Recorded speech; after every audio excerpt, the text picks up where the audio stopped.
کیونکہ اس وقت پورے نظام کو انہوں نے جکڑا ہوا ہے، وہی اس نظام کو چلا رہے ہیں، ادھر سے اشارہ آتا ہے تو یہ جیل والے لوگ بھی کچھ کرتے ہیں، ملاقات کراتے ہیں، نہیں کراتے، عدالت کی یا کسی اور چیز کی، قانون کی، آئین کی کوئی بات نہیں سنتا۔ یہ انہوں نے آج کھل کر بات کی۔ ان کا یہ بھی کہنا تھا کہ کیونکہ جو عدالت جو جیل کا عملہ ہے وہ بار بار کہتا ہے جی کہ مثال کے طور پہ وہ ایکسکیوزز پیدا کرتے ہیں کہ جب انہوں نے کام نہیں کرنا ہوتا تو جی جیل مینولز میں فار ایگزامپل جو آن لائن جو بات کرانی ہے ان کے بچوں سے ویڈیو لنک کے اوپر وہ اس کی اجازت نہیں ہے، یا جیل رولز میں اس کی کوئی گنجائش نہیں ہے۔ تو جسٹس اعجاز اسحاق صاحب نے یہ بھی آج سوال ریز کیا کہ پھر جو چیف منسٹر پنجاب کی ہیں جنہوں نے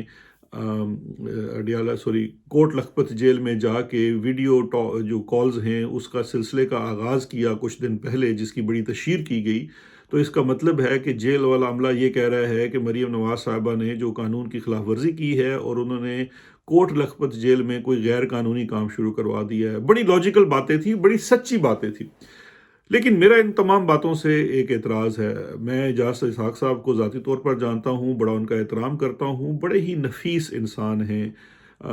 جسٹس اعجاز اسحاق صاحب جو ہیں یہ پہلے وکیل تھے اسلام آباد کے، ان کا ایک لیگل فریٹرنیٹی فیملی سے تعلق ہے۔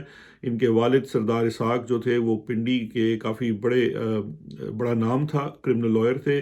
اسحاق صاحب جو کہ دوسرے بھائی جو ہیں جسٹس سردار جو ابھی ریسنٹلی ریٹائر ہوئے ہیں، میرے ذہن سے ان کا نام نکل گیا، ابھی جو سپریم کورٹ سے ریٹائر ہوئے ہیں، آلدو ان کا جو ٹلٹ آف مائنڈ ہے وہ بڑا نون لیگ کا تھا، لیکن سردار اعجاز اسحاق صاحب جو ہیں یہ بڑے مختلف ہیں، بائی دا وے اپنی فیملی سے بڑی انڈیپینڈنٹ ذہن رکھنے والے ہیں۔ انہوں نے آ کے اپنے والد کی طرح کرمنل والی جو پریکٹس تھی وہ نہیں کی، چونکہ بڑے ایک شریف النفس انسان ہیں تو ان کی زیادہ پریکٹس کارپوریٹ رہی۔ ٹیلی کام کے وکیل تھے بڑے اچھے، اسلام آباد میں ٹیکس وغیرہ کا کام بھی کرتے تھے، کارپوریٹ کام کرتے تھے، پھر وہاں سے ان کی ایلیویشن ہوئی ایز جج آف اسلام آباد ہائی کورٹ، اور بڑے نیک انسان ہیں۔ لیکن مجھے جو اعتراض ہے آج کی ہیئرنگ کے اوپر، وہ میرا اعتراض کچھ اور ہے۔ میرا اعتراض یہ ہے کہ یہ باتیں تو بڑی اچھی ہیں اور بڑے زبردست، ہم عوام خوش بھی ہوتی ہے کہ جناب یہ سب کچھ کیا کرایا ان لوگوں کا ہے، یہ غیر قانونی ہے وغیرہ وغیرہ وغیرہ۔ اب اس سے ملتی جلتی باتیں ہمیں اسلام آباد ہائی کورٹ کے دیگر ججز سے بھی سننے میں ملتی رہتی ہے۔ بڑے اچھے ججز ہیں اسلام آباد ہائی کورٹ میں۔ جسٹس محسن اختر کیانی صاحب بڑا سخت سٹانس لیتے ہیں اور کھل کے بھی بات کرتے ہیں، ان کے ریمارکس بھی بڑے حوصلہ افزا ہوتے ہیں۔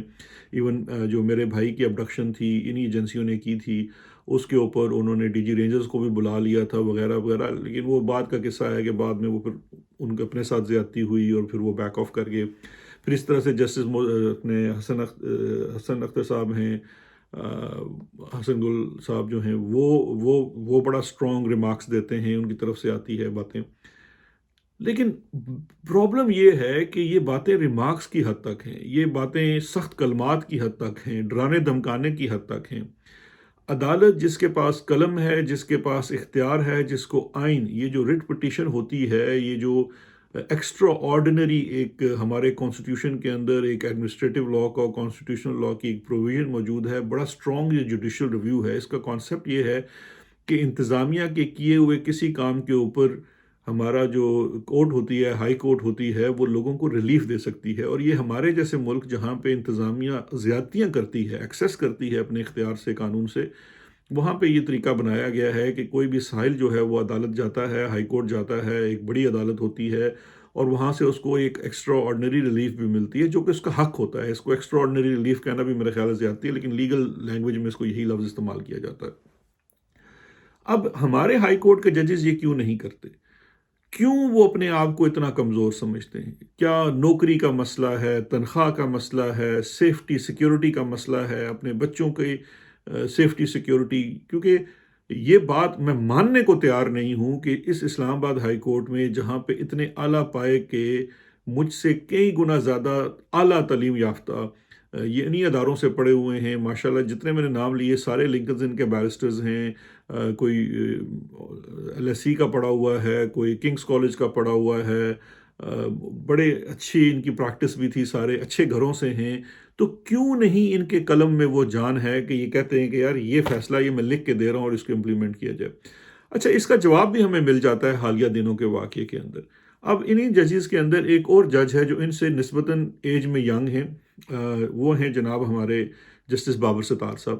جسٹس بابر ستار نے اسلام آباد کی انتظامیہ میں جو ڈی آئی جی ہیں اور پولیس میں اور ڈی سی اسلام آباد ہیں ان کے اوپر ایک بڑا ہی زبردست فیصلہ دیا کہ اسلام آباد ہائی کورٹ کے حکم کے باوجود کہ انہوں نے ایم پی او جاری نہیں کرنا سیاسی لوگوں کے خلاف، اس کو روک دیا، اس کی کھلم کھلا خلاف ورزی کی اور پھر ان کو توہین عدالت کے جرم میں باقاعدہ کیس چلا کے بابر ستار صاحب نے سزا دی. بابر ستار صاحب جو جس طرح میں نے باقی ججز کا کہا they are all well meaning ججز، اس طرح سے بابر ستار صاحب نے بھی وہ عملی قدم اٹھایا جس کی ہم بات کر رہے ہیں، جس کا ہم رونا رو رہے ہیں. انہوں نے وہ عملی قدم اٹھایا اور انہوں نے اچھا یہ جو دو سرکاری اعمال تھے ڈی آئی جی اور ڈی سی، یہ کوئی اپنے تعین نہیں کر رہے تھے، کسی سے رشوت لے کے یہ کام نہیں کر رہے تھے، یہ ڈائریکٹلی کام کر رہے تھے اسی ایجنسیوں کے اداروں کے حکم کے اوپر، کیونکہ ان کو اور وہ غیر قانونی حکم تھا، یاد رکھیے.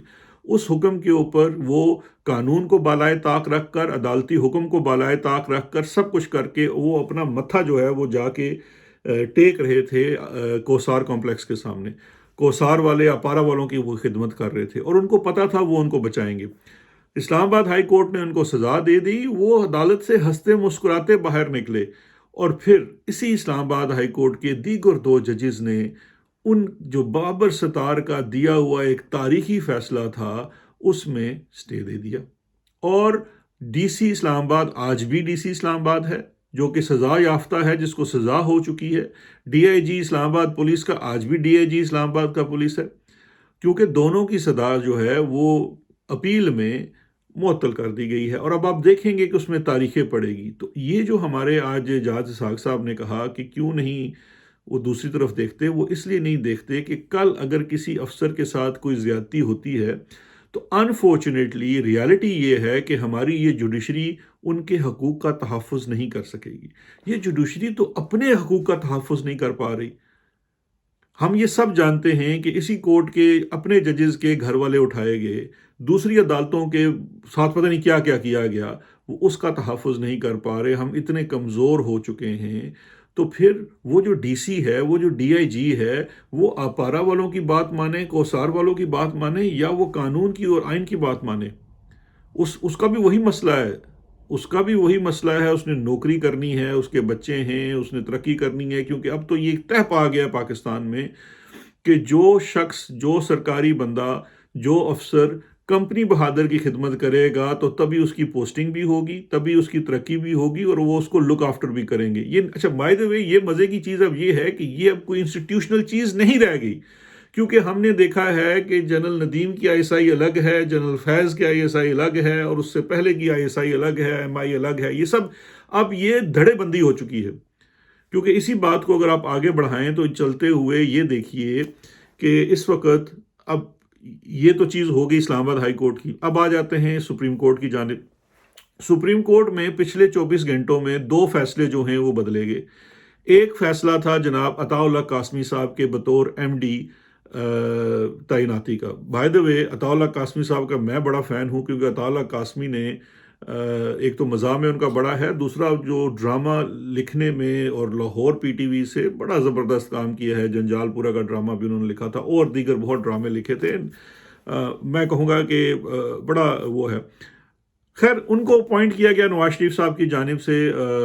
نواز شریف کے وہ کافی فیوریٹ ہیں، جس طرح میرے فیوریٹ ہیں. بس میرا پرابلم یہ ہے کہ میں اپنے فیوریٹ کو خیر تو لگا ہی نہیں سکتا، لیکن لگاتا بھی نہیں ہوں. نہ کبھی ان کو ناروے کا سفیر بھی لگا دیا تھا، پھر ان کو M D P T V بھی لگا دیا تھا. اسی چیز کو لے کر جو ایک سو موٹو ہوا جو جسٹس ثاقب صاحب کے وہ زمانے میں ہوا. اب وہ جو زمانہ تھا اس زمانے میں آپ نے دیکھا یہ افتخار چودھری یعنی کہ جو قاضی فیض عیسیٰ صاحب کا خود محسن ہے، جس نے ارریگولر اپوائنٹمنٹ کی ہوئی ہے جسٹس قاضی فیض عیسیٰ کی بطور chief justice of Balochistan high court, directly لگا دیا، بس اپنا راج تھا. تو خیر اسی طرح سے انہوں نے یہ جو سو موٹو لے کے کہ فلانے کی اپوائنٹمنٹ درست ہے یا غلط ہے، یہ جوڈیشری ہماری کرتی رہی ہے. تو ثاقب نثار صاحب نے بھی یہ M D P T V والا فیصلہ کیا تھا، جس میں یہ طے کیا تھا کہ ان کی تعیناتی جو ہے وہ غیر قانونی ہے، غیر آئینی ہے، اور اس میں جو نقصان ہوا ریاست کو، یاری بات ہے جو ان کو پیسے دیے گئے، جو ان کو تنخواہیں دی گئی، جو مراد دی گئی، اس کی بھرپائی کا بھی انہوں نے فیصلہ کیا اور عطاء اللہ قاسمی سے واپس لیا۔ اب ان تمام کیسز کے اندر ذہن میں رکھیے گا کہ میں کوئی ٹپیکل بات نہیں کر رہا، میں بات یہ کر رہا ہوں کہ میں دونوں چیزوں کو غلط کہہ رہا ہوں۔ ثاقب نثار کا، اچھا سب سے مزے کی بات، عطاء اللہ قاسمی کی اپوائنٹمنٹ کا پورا پروسیس بھی غلط تھا۔ غلط اس لیے تھا کہ اس میں جو کمپیٹیٹو پروسیس ہوتا ہے کسی بھی اپوائنٹمنٹ کے لیے وہ نہیں تھا، اور اقربا پروری تھی کیونکہ وہ ہینڈ پک کر کے انہوں نے نواز شریف صاحب نے لگا دیا، تو وہ اس میں غلط چیز تھی۔ آپ ان کو لگا سکتے تھے لیکن پراپر پروسیس فالو کرتے، ایک کمپٹیشن کا پروسیس ہوتا، اوپن چیز ہوتی، اشتہار جاتا وغیرہ وغیرہ، وہ سب کچھ ہوتا۔ لیکن ثاقب نثار صاحب نے جو ان کے اوپر پورا مقدمہ چلایا اور وہ جو سب کچھ کیا وہ بھی غلط تھا۔ وہ غلط اس لیے تھا کہ وہ بھی موٹیویٹڈ تھا، کیونکہ اس کے پیچھے، کیونکہ دن میں ہمارے ہاں ملک میں 400 زیادتیاں ہوتی ہیں، لیکن ہماری جو کمپنی بہادر جس زیادتی کو پکڑتی ہے کیونکہ اس نے ٹارگٹ کرنا ہوتا ہے، تو انہوں نے اس لیے اس وقت نواز شریف تختہ مشق تھا جنرل فیض کا، جنرل باجوہ کا، تو خیر انہوں نے وہ پکڑ لیا۔ تو اس طرح سے وہ تعیناتی جو ہے کالعدم قرار پا دی، کیونکہ اس میں کوئی کہنے میں برائی نہیں ہے کہ جیسے ثاقب نثار یہ ایک ٹرائکا بنا ہوا تھا جنرل فیض اور جنرل باجوہ کا، تو انہوں نے ان کی اپوائنٹمنٹ جناب فارغ کر دی اور ان سے پیسوں کی بھرپائی بھی کی، اور اس میں چونکہ اس زمانے میں فہد جو تھے، جو پرنسپل سیکرٹری تھے، فواد حسن فواد، پرائم منسٹر کے جو بڑے قریب تھے، اور اس وقت کی انتظامیہ کو اسپیشلی جنرل باجوہ کو بہت کھٹکتے تھے، ان کو بھی فکس کرنا تھا، تو ان کو بھی اس کیس میں فکس کیا گیا۔ تو خیر اچھا، اب وہ جو تھا وہ سارا یہ پروسیس موٹیویٹڈ تھا، مطلب میں let me be very frank and clear. اب جب ان کو انصاف ملا ہے، سو کالڈ انصاف، وہ بھی سارے کا سارا موٹیویٹڈ ہے، اور وہ کسی بھی طریقے سے وہ میرٹ کے اوپر نہیں ہے۔ اب یہ چیز وہ ہے کہ جس کے اوپر اب میرے اوپر کرٹیسزم بھی بڑا ہوگا، باتیں بھی ہوں گی، لیکن سچی بات یہ ہے کہ اس میں ان کی تعیناتی بھی انصاف کے تقاضوں کے اوپر پوری نہیں تھی، ان کی سپریم کورٹ سے اس انداز میں سو موٹو کر کے ہٹایا جانا، ٹارگٹ کرنا، وہ بھی موٹیویٹڈ تھا، تو وہ بھی درست نہیں تھا۔ اور اب قاضی فیضیسہ کی سپریم کورٹ میں سے ان کی یہ تمام چیزوں کی بحالی بھی جو ہے وہ درست نہیں ہے، اور وہ موٹیویٹڈ ہے۔ میں اس میں شوکت صدیقی صاحب کی بات ایڈ کر دوں، پھر میں اس کو کنکلوڈ کرتا ہوں۔ دوسرا بڑا فیصلہ یہ آیا کہ شوکت عزیز صدیقی صاحب کی جو نااہلی کی گئی تھی، جو ان کو سپریم جوڈیشل کاؤنسل سے ہٹایا گیا تھا کہ انہوں نے اپنا جو کوڈ آف کنڈکٹ ہے اس کی وائلیشن کی اور ان کو ہٹایا جاتا ہے، اس فیصلے کو فائنلی سپریم کورٹ نے ریورس کر دیا جسٹس قاضی فیضیسہ نے۔ اچھا جی، اب اس میں دو چیزیں ہیں۔ پہلی بات تو یہ ہے کہ اگین اس پہ بھی بڑا کرٹیسزم ہوگا، میں تو میرے جو لبرل دوست ہیں وہ پسند نہیں کرتے جسٹس جو شوکت صدیقی صاحب ہیں، لیکن میں صدیقی صاحب کو پرسنلی بہت زیادہ پسند کرتا تھا، اور اس کی وجہ یہ تھی کہ میں اسلام آباد ہائی کورٹ میں جو پریکٹس کرتا تھا وہ ساری وار اینڈ ٹیرر سے ریلیٹڈ مسنگ پرسنس کی پریکٹس تھی، ڈرون سٹرائکس کی پریکٹس تھی، اور ٹارچر، انفورس ڈس اپیئرنسز، یہ پریکٹس تھی۔ جتنے مقدمے، جتنا ریلیف ہمیں ان کیسز کے اندر شوکت صدیقی صاحب سے ملتا تھا، اور وہ بڑے دبنگ انداز سے ریلیف دیتے تھے، اس میں کوئی ڈاؤٹ نہیں تھا۔ So therefore I was his fan, because وہ اس وقت جو مشرف کے زمانے کی کنٹینویشن، مشرف کے زمانے کے بعد سے لے کر جو پیپلز پارٹی کا دور تھا اور نواز شریف کا دور تھا، دونوں ادوار میں جو ہمارے اس ادارے کی موشگافیاں تھیں، اس کے اوپر شوکت صدیقی صاحب بڑے ڈٹ کے کھڑے ہوتے تھے۔ تو اس لیے مجھے پرسنلی ان کے کریڈینشیل پسند تھے کہ I thought he was a very strong جج۔ باقی ان کی جو پولیٹیکل افیلیشن ہے وہ کوئی بھی ہو سکتی ہے، اس سے میٹر نہیں کرتی۔ ہر شخص جو ہوتا ہے عقل رکھنے والا، سمجھ رکھنے والا، وہ کسی نہ کسی سیاسی جماعت کے ساتھ تعلق رکھ سکتا ہے، اس کے ساتھ نظریے کے ساتھ جڑ سکتا ہے وغیرہ وغیرہ۔ تو اس سے میرا کوئی تعلق نہیں تھا۔ میرے جو لبرل دوست ہیں وہ اس پہ بڑا اعتراض کرتے تھے، لیکن شوکت صدیقی صاحب واز اے ریلیف گیونگ جج، جو ریلیف بھی دیتے تھے۔ خیر مسئلہ یہ تھا کہ اس زمانے میں شوکت صدیقی صاحب کو فکس کرنے کا منصوبہ بنایا گیا، اور ان کو فکس کرنے کی جو بھی تھی، جو انہوں نے کہا، پھر وہ شوکت صدیقی صاحب، میں اس وقت بائی دا وے وکیل بھی تھا، ایک دفعہ تو صدیقی صاحب کا وہ جو بھرپور دھواں دار خطاب تھا وہ انہوں نے اسلام آباد ہائی کورٹ میں بھی کیا تھا، اور پھر انہوں نے پنڈی بار میں کیا تھا جس کے اوپر ان کا ریفرنس بنا تھا۔ تو اسلام آباد ہائی کورٹ بار والا تو میں نے خود وہاں بیٹھ کے سنا کہ صدیقی صاحب مطلب آؤٹ آف نو ویئر، ہم لوگ اپنے بار روم میں بیٹھے ہوئے تھے اور آئے، اور انہوں نے جناب پورا ایک ایڈریس کیا۔ سو اینی ویز اس بیک گراؤنڈ میں اس وقت یہ ایک جنگ تھی جو شوکت صدیقی صاحب کی تھی، ایجنسیوں سے ہو گئی تھی۔ ایجنسیوں کا خیال یہ تھا کہ یہ پرو نواز شریف ہیں، ان کے بڑے قریب ہیں اور ان کو بینیفٹ دے رہے ہیں، صدیقی صاحب کا یہ خیال تھا کہ نواز شریف صاحب کو ٹارگٹ کیا جا رہا ہے اور وہ ان کو یہ نہیں کرنے دیں گے وغیرہ وغیرہ. تو جس طرح سے آج اسلام آباد ہائی کورٹ چلا رہی ہے اور سب کا سر تسلیم خم ہے ایجنسیوں کے سامنے، اس زمانے میں بھی اسلام آباد ہائی کورٹ میں اس قسم کی جو کہنا چاہیے کارروائیاں جاری تھی. شوکت صدیقی صاحب نے اس پہ تقریر کی، ان کو فارغ کر دیا گیا. سپریم جوڈیشل کونسل غلط تھا. آج جب ان کی بحالی ہوئی ہے تو یہ انڈیویجول کیس تو درست ہے کیونکہ شوکت صدیقی کے ساتھ میری نظر میں زیادتی ہوئی، لیکن ایٹ دا سیم ٹائم ان کی بحالی کسی انصاف کے لیے نہیں ہوئی. ان کی وہ جو کہتے ہیں نا وائپ آف کر دیا گیا، وہ کسی انصاف کے تقاضوں کے اوپر نہیں تھا، وہ ان بات کے اوپر تھا کہ قاضی فیاض عیسیٰ صاحب جو ہیں وہ چیف جسٹس آف پاکستان نہیں ہیں، سی جے پی نہیں ہیں، وہ chief justice of Pakistan Muslim League Noon ہیں. کیونکہ قاضی صاحب جو ہیں وہ ایک انتہائی دھڑے باز قسم کے انسان ہیں. انہوں نے سمپل سی لائن ڈرا کی ہوئی ہے کہ جو میرے دھڑے کا ہے اس کے لیے میں سب کچھ کروں گا، اس کو میں انصاف بھی دلاؤں گا، اس کی چیزیں مراتے بھی بحال کروں گا، میں فواد حسن فارد کا بھی کلین چٹ دوں گا، میں عطاء قاسمی کو بھی کلین چٹ دوں گا، میں شہباز شریف کو وہ جو پرانا معاملہ تھا ان کا حدیبیہ والا اس میں بھی کلین چٹ دوں گا، میں نواز شریف کو بھی کلین چٹ دوں گا، میں اس کے بعد اپنے مخالف کو چھوڑوں گا نہیں، چاہے وہ عمران خان ہو، اس کو میں جیل بھجواؤں گا، اس کی پارٹی رجسٹر کرواؤں گا، اس سے بلے کا نشان چھینوں گا، اس کو میں اڈیالہ میں بھیجوں گا اور کسی جج کو اس کو ریلیف دینے نہیں چھوڑوں گا. میں ایون اسد طور جو میرے ساتھ تھا جب میرے خلاف ہوا یا اس نے انڈیپینڈنٹلی لکھنا شروع کیا تو میں اس کو جیل میں بھجواؤں گا، اس کو ایف آئی اے سے میں فکس کرواؤں گا. دس از the state of justice in Pakistan right now. تو یہ ہیں ہمارے جناب جسٹس قاضی فیاض عیسیٰ صاحب. اب یہ جو سارے واقعات میں آپ کو سنا رہا ہوں، اس میں دیکھیے سب سے بڑا مسئلہ یہ ہے کہ اس میں سب سے جو چیز مسنگ ہے، بڑی چیز مسنگ ہے، وہ انصاف ہے اور انصاف کے بنیادی تقاضے ہیں. اس تمام چیز کا لیسن یہ ہے کہ پاکستان میں انکلوڈنگ انصاف اور انصاف کے شعبے میں شدید قسم کی دھڑے بندی ہے. آپ کو اگر انصاف چاہیے پاکستان میں، اپنی عدالت لگائیں، اپنا جج لگائیں اور پھر آپ کو انصاف ملے گا، چاہے آپ شوکت صدیقی ہیں، نواز شریف ہیں یا جو ہیں.